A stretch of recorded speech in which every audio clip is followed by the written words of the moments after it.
Greetings and welcome back to room 303, AP English, World of Ideas Lectures. This is Unit 7, Faith, as Jacobus will call it. This is lecture number 40 over the Bhagavad Gita, Meditation and Knowledge. We're going to be working with the Franklin Edgerton translation of 1944. Now, a good number of you, as I have said in previous lectures on topics of Buddhism and Christianity, have been asking me for lectures on world religions and especially Hinduism.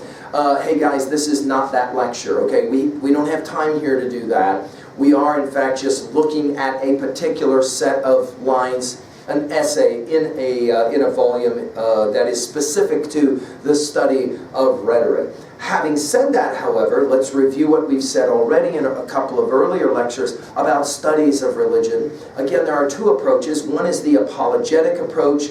The other is the non-apologetic approach. The apologetic approach, of course, is to talk about what's right or what's wrong with a given faith tradition. The non-apologetic approach, the one that we are doing here, and of course following the great Houston Smith and his understandings from texts like Religions of the World, is to just try to understand what it is that, for example, Hindus believe, especially as presented within the confines of the Bhagavad Gita, and then, of course, some possibilities of understanding practice. Just to remind, Smith does point out the interesting evolutionary status of religions. That is to say, Hinduism is the first religion, and that out of that will bloom or grow, to use Lotus references, Buddhism, and of course, from Buddhism, Zen Buddhism in China, and then later in Japan. Judaism, of course, will produce Christianity, and then later Islam as the three important monotheisms. Having said that, though, we're going to see that there's a strain of monotheism for sure in Hinduism in our study of the Bhagavad Gita. That is to say, if you want to go back to the roots, if you're talking Buddhism, you go back to Hinduism. And a whole lot of what we're going to see here in Hindu thought will, of course, be subsumed in Buddhism as well later. Of course, as we pointed out, the two views of deity are ever present. That is to say, we have a personal view of deity, God loves, and a transpersonal view of deity, God is love. And sometimes certain faith systems will emphasize one or the other, although it appears that most faith systems will somehow try to play around with both views. Energy conservation model is a big understanding in Hinduism. Of course, we've quoted often from the Bhagavad Gita, Book 2. We're not going to be looking at that section here. We're going to be working with section 6, 7. But the Bhagavad Gita, Book 2, you have the right to work, but for the work's sake only. You have no right to the fruits of your labor. Desire for the fruits must never be your motive in working. Never give way to laziness either. It's an interesting concept. When we studied Henry David Thoreau, an energy conservation model, you can look at those lines at learnstrong.net. We were fascinated by this idea. We'll come back to it even in this study. Of course, the idea of yoga, many of you are familiar with that idea. You bend and breathe and those kinds of things in a certain style of yoga called Hatha Yoga. However, the word itself actually means way or path, sometimes to bring together, or yoke, as you can maybe hear that term. And of course, Hinduism will describe, and Houston Smith will elucidate, we won't mess with it here, 4 different approaches to enlightenment or understanding or union through the 4 yogas. Now, think about what we say in AP. We are the stories we tell, the stories we retell, the stories we accept, the stories we reject. Borrowing from our last 2 lectures on the Buddha and Christ from St. Matthew, let's now turn to this text, the Bhagavad Gita, and let's get some sense of this one. And it's rooted, the Bhagavad Gita, rooted in a very famous story that will actually remind us in some ways of the Iliad, the great Homeric poem.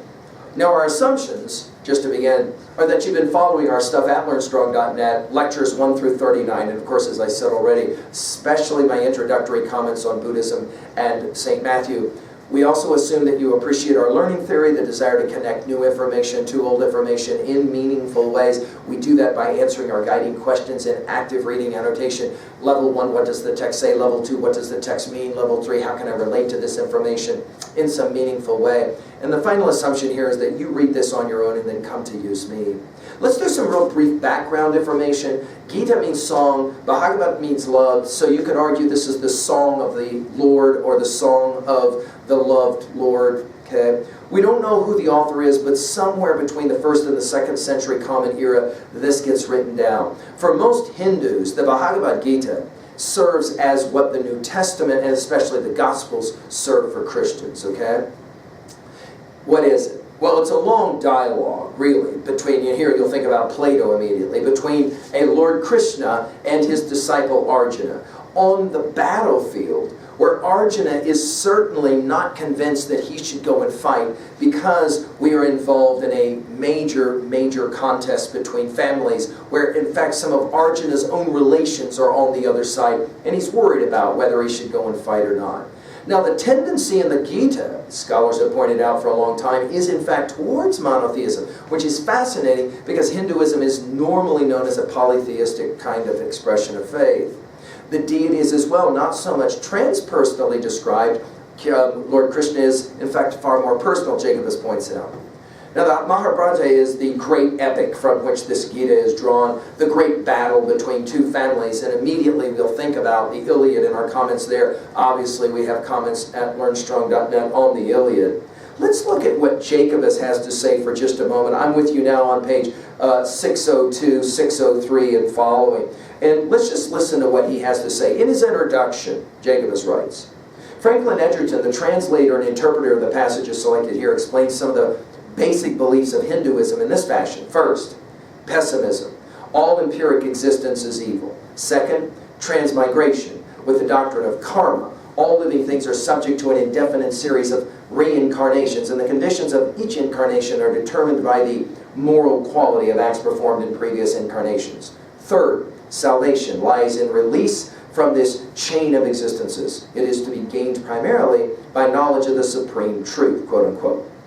The world of the senses, empiric existence, is beguiling and potentially destructive because it generates desires, and desires entangle the soul and condemn it to further incarnations. Of course, think immediately of Plato's cave allegory. You go back and look at our lectures on that one. The goal of the individual is to gain the knowledge of the truth necessary to put an end to the soul's transmigration, movement from being to be, and reunite it with the great oversoul, sometimes referred to as the Brahman. Go back and look at our lectures on Ralph Waldo Emerson's essays, especially the oversoul, and you'll hear some overtones there as well. The Bhagavad Gita, just to finish now, Jacobus's observations, is divided into 18 chapters that in some versions and translations are called yogas. Thus, for the two chapters that appear here, because we're going to mess around with chapter 6, chapter 7, sometimes called the yoga of meditation, chapter 6, chapter 7, sometimes called the yoga of spirit nature, right? Chapter 6 is going to focus on the discipline of meditation. Krishna is going to offer advice, in fact, to Jacobus points out, that parallels both that of the Buddha and Jesus in the St. Matthew's Gospel, as we talked about in the previous two lectures. For example, the discourse on the self is meaningfully special, especially in relationship to the invitation to Arjuna to be disciplined. When Lord Krishna says, for example, the self is the self's only friend, and the self is the self's only enemy, in chapter 6, verse 5-6, he reminds Arjuna that the important thing is what happens within him. That is to say, no longer ask, why is this happening to me, but rather, why is this happening for me, right? Chapter 7 is called the discipline of theoretical and practical knowledge. It continues the message of Krishna. It begins with the invitation to focus on Krishna and to know, quote-unquote, me in very truth, 7.3, right? He will remind Arjuna that many begin the struggle toward truth, but only a few have the endurance to continue on the way. And then, of course, a little bit later, Krishna is going to say in verse 8, I am taste in water, I am light in the moon and sun, the sacred symbol Om in all the Vedas, sound and ether, manliness in men from verse 8, right? And of course this sacred sound Om, some of you are maybe familiar with, is a part of the very study of the yogic tradition and the practice of that yogic tradition. What about the rhetoric? Well, no question here. We've got some incredibly high quality verse. Of course, we're reading in translation in Sanskrit, even far more beautiful. Jacobus will point out on page 64 that the text doesn't really present an argument, but rather a system of recommended behavior. It is, of course, put this in your notes, a dialogue, which will sound very much structured similarly to Plato. Okay? And then finally, we have careful repetition, a strategy of the text. Another is the variety achieved by using different names to address Arjuna, like, for example, son of Kuti, son of Kura, and so on and so on. Well, let's now turn at level 1, and let's just work through this material quickly. Chapter 6, verses 1 through 4. Krishna, the Blessed One, said, he who acts in accordance with religious duty unconcerned about what he may gain from his actions, is a man of discipline. To achieve discipline, one must renounce purpose and detach oneself from physical things and from actions. Chapter 6, verses 5 and 6. One must control the self, make it one's friend, for the uncontrolled self is an enemy.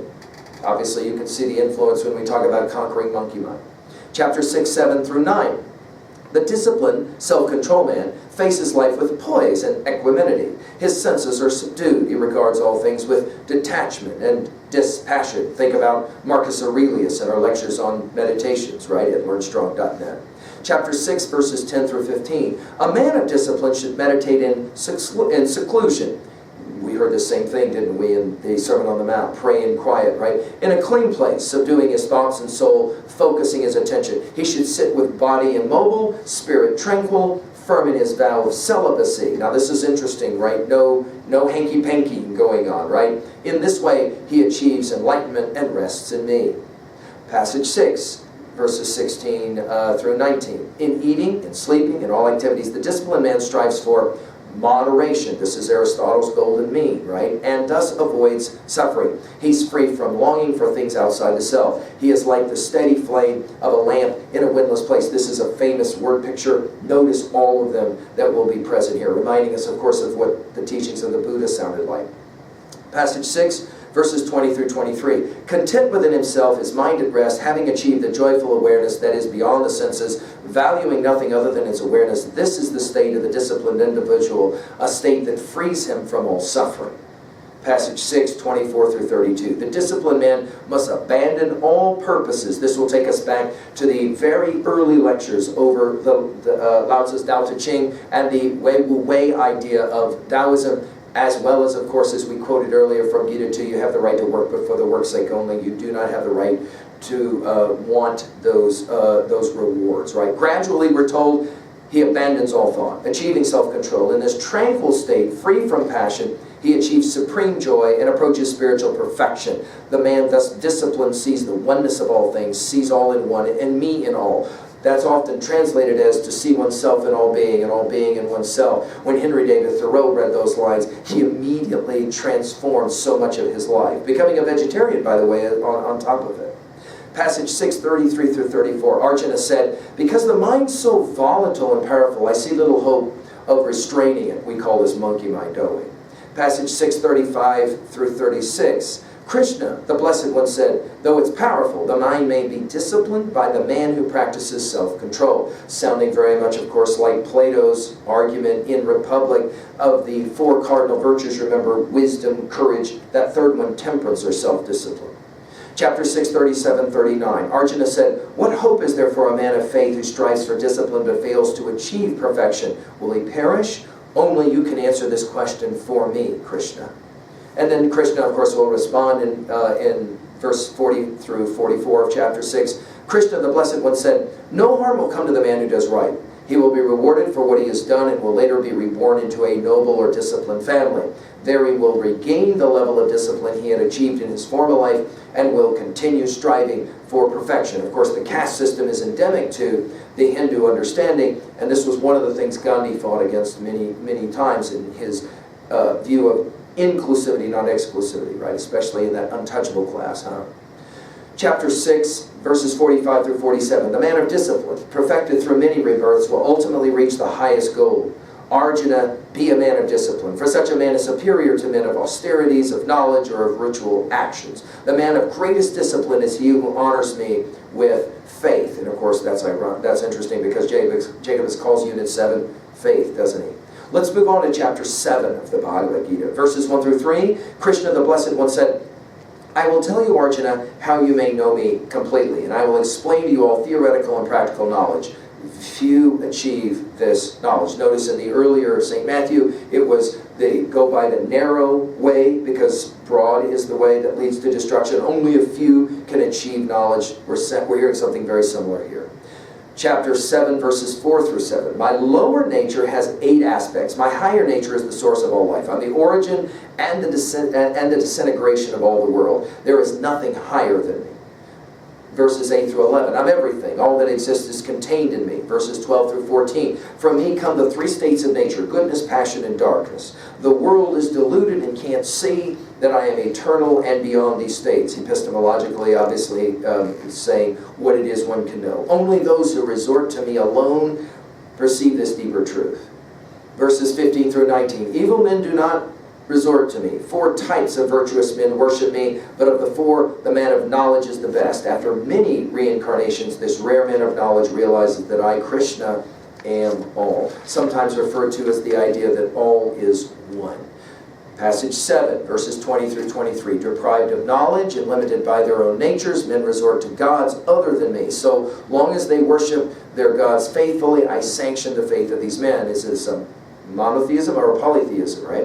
When they obtain favors from their gods, it's because I grant the favors. But the rewards of these men are limited compared to the rewards of those who worship me. Passage 7, verses 24 through 26. Fools think that I am manifest in the world, but I'm veiled in illusion, Maya is sometimes the word, and not revealed to most men. The world does not understand that I am eternal and know all that is past, present, and to come. Finally, chapter 7, verse 27 through 30 to finish. At birth, all creatures are confused by a delusion of opposites arising from desire and hatred. Men of virtue are freed from this delusion and rely on me. Such men strive for freedom from old age and death, and they achieve knowledge. Those who know me have disciplined their hearts. Well, what are we going to say about this reading at level 2? The big 5 epistemologically. Well, obviously, the fallibilist position here and the absolutist position is in somewhat dialectic tension. Notice Christmas seems to be making some pretty absolutist kinds of observations, and yet at the same time, the fallibilist position epistemologically is also echoed. In other words, other people can find other ways, but this is my way is the best way. Ontologically, well, we are a self, but not a self, and there's some irony, of course, in that observation. Psychologically, the power of thoughts, of course, and monkey mind, and fear to limit what one can do in one's full potential without the discipline. Sociologically, obviously, you have to have the discipline and the respect for each other. But still, sometimes there has to be fighting. Fighting is necessary, and ultimately that's the point of the Bhagavad Gita. Finally, theodicy, well, obviously we create most of our pain and suffering, and we do no good for ourselves when we ask, why is this happening to me? Rather, we must ask why it's happening for me. That is to say, the Bhagavad Gita teaches that pain is a propedeutic, didactic, instructional. Two-way messages, obviously, see oneself in all being and all being in oneself. It's a brilliant way to think, obviously, about how one sees the world. Obviously, conquering monkey mind is central, as well as the power of waking up, right? No question. The beautiful, to me, the beautiful poetry here, what was your favorite lines in this regards, and obviously the powerful word pictures like the flame itself, right? At 3a, Plato's cave allegory does come to mind, as well as Marcus Aurelius. We've given lectures on all of this. Think about how many similarities there are between what we saw with the Buddha and then what we saw with Christ's Sermon on the Mount. I mentioned Houston Smith. I will again mention, of course, Houston Smith, powerful instructor for all of us in his world of religion. Certainly a text I recommend that you get and read as a non-apologetic study of world religions. Finally, in 3b, well, what are your thoughts on this one? Do you agree with this idea? Does this notion of not working for rewards work for you? And then why is that such a hard thing? Instead of just working for the grade. Well, of course, we call that extrinsic rewards. How about this? What was a time when you worked for intrinsic rewards instead of extrinsic rewards? And for you, that proved to be a far more profound kind of understanding of why you were doing what you were doing. What an interesting concept. Well, there you go, an introduction to the Bhagavad Gita. I hope that you'll find it and read it all, just like I said about Lao Tzu's Tao Te Ching and, of course, any of the other titles that we've looked at. Thank you.